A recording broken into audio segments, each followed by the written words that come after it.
ҳудуди 1 миллион нафар арзёбӣ мешавад. Аз Россия ба Тоҷикистон ё аз Тоҷикистон ба Россия ана ҳамвора хостанд ки назорат кунанд ва ин бародар дар ҳамин мавзӯъ савол дода. Ман худам ақл дорам, чӣ хел гап задам ва чӣ бинависам, ман худам мефаҳмам ин чизора. Ассалому алайкум ба ҳама тамошобинони барномаҳои Сорбон Сафаров.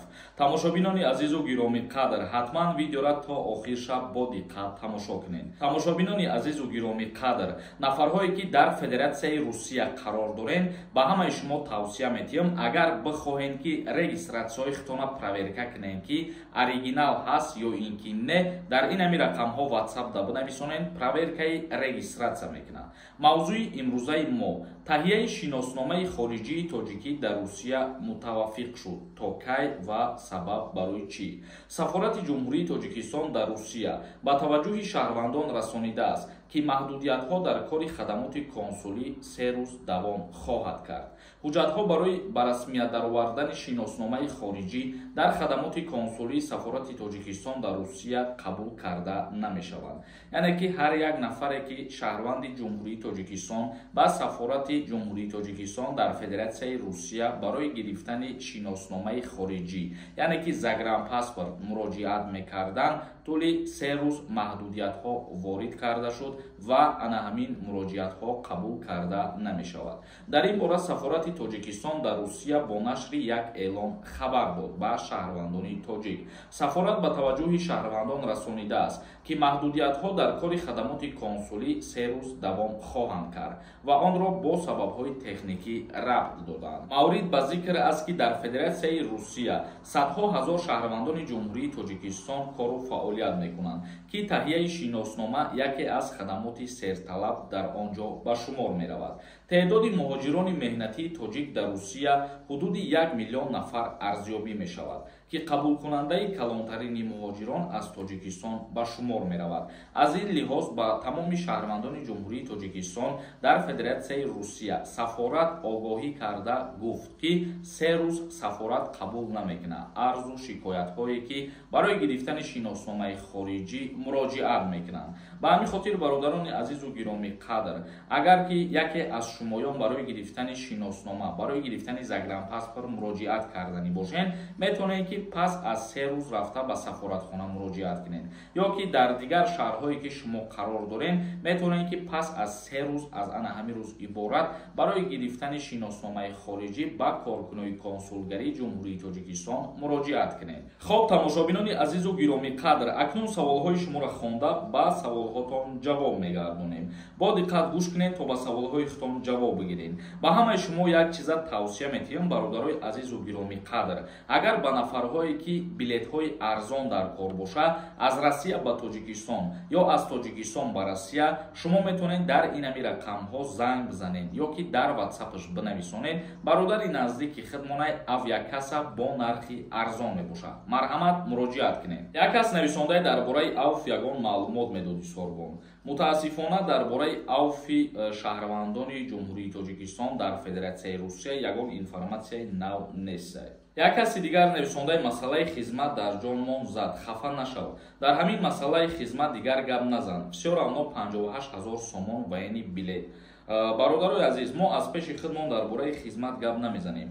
мо ана ҳамин хел комментарияҳоро мехонем ва ҳар комментарие ки нависондагиянд аз мардум вобастагӣ дорад. ҳастанд нафарҳое ки дар канали мо нав обуна шудагиянд ва савол пешниҳод мекунанд. ба ҳамин хотир мо ки баҳри нафарҳое ки савол пешниҳод мекунанд хизмат мекунем, мо саволҳоро бетараф монда наметавонем. боир нависонда: ассалому алайкум, ака финали конкурсат аниқ шид ё ин ки не? бале, мо чандин маротиба аллакай ба шумо хотиррасон карда истодаем ки рӯзи 9 ноябр соати 22:30 дар ҳамин канал эфир мешавад, финала мегзаронем. як каси дигар нависондаи депортатсия набошад, мумкина фамилия алиш кардан. мо дина дар як мавзӯе гап задем ки вазорати умурии дохилии Русия тасмим гирифт ки дар фурудгоҳҳо як рейди махсус ташкил кунад барои нафарҳое ки ному фамилияшона иваз мекунанд ба Россия меоянд, ана ҳамвора хостанд ки назорат кунанд ва ин бародар дар ҳамин мавзӯъ савол додааст. агар ки шумо ягон нарушение надошта бошед, шумо депорт набошед, бале шумо ному фамилиятона 100% метавонед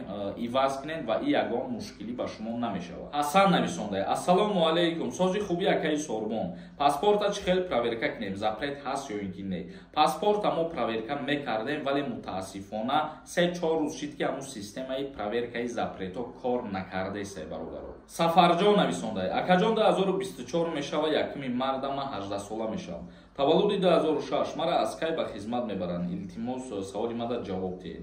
То 1 марда ки 18 сола бошад, агар аз призофи баҳорӣ ба хизмати ҳарбӣ даъват карда мешавад. Як каси дигар нависонда: ассалому алайкум, ака як савол. Ман 27 сола мешавам, февралда хизмат мебаранд аз баҳор? Не, аллакай озод мешавад. Як каси дигар нависонда: ман дар як чӣ ҳайронам.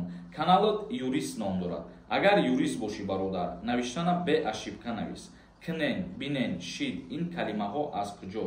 Бародари азиз, ман ба ту махсус як гап мегӯм. Агар нафарҳое ки бо монанди ту бошанд ва бихоҳанд ки бо таври лаҳҷавӣ неву китобиву адабӣ барномаҳои ман бигзара, ӯво хубаш китоб мехонанд, аз барномаҳои мара тамошо кардан. Махсус мардуме ки барномаҳои мара тамошо мекунад, ба як хотирай, ба фикри шахсии ман ки барномаҳои ман бо лаҳҷаи кӯчагиай ва осонфаҳмай ба мардум. Ҳозир агар ман китоби кодекса бигирам, як модара бихонам, боварӣ дорам ки 99% тамошобинон намефаҳманд мафҳуми аму чӣ маъне дорад. Ба ҳамин хотир бародарои азиз, ин чиза строго судид накунед. Ман худам ақл дорам, чӣ хел гап задам ва чӣ нависам, ман худам мефаҳмам ин чизоро. Як каси дигар нависонда: ассалому алайкум ака, ман 8 моҳ шида Россияи мигратсионим работай, не ки патент накардам, метавонам граница гузарам, баъд патент кунам.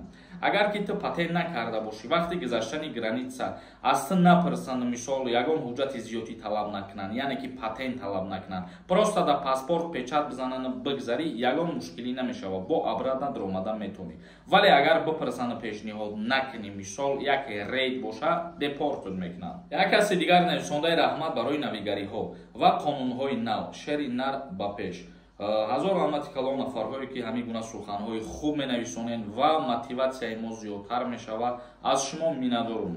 Як каси дигар нависонда: ассалому алайкум ҳамватанони азиз, ин бародар дар комментария ҷавоб наметиҳад, сабабаш дар чист? Бародари азиз, ин ҳамин комментарияро ман хондисам ва ба монанди тинеҷа садҳо одам комментария менависонанд.